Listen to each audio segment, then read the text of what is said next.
Isang malaking hamon pero maluwag daw na tinanggap ni Bianca Umali ang opportunity na makatrabaho sa pelikula ang nag-iisang superstar at national artist na si Nora Honor. Narito ang aking chika.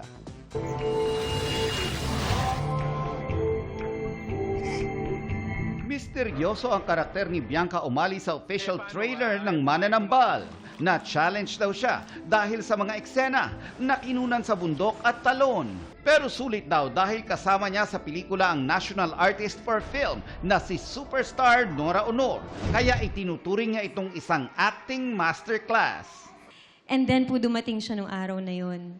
At pagdating po niya, para pong slow-mo po sa paningin ko.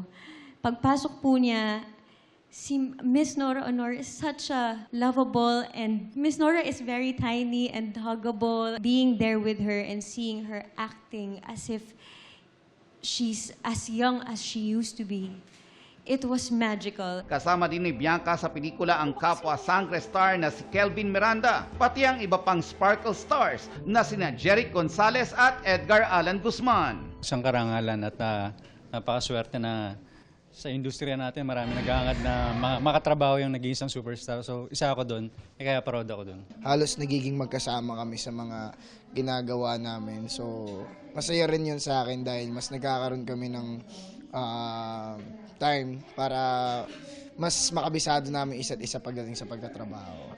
Bukod sa pelikula, excited na rin si EA sa nalalapit niyang wedding.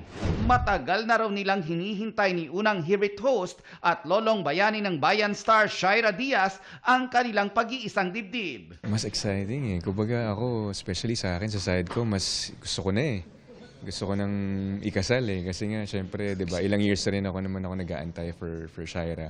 And syempre, gusto namin planado lahat. Gusto namin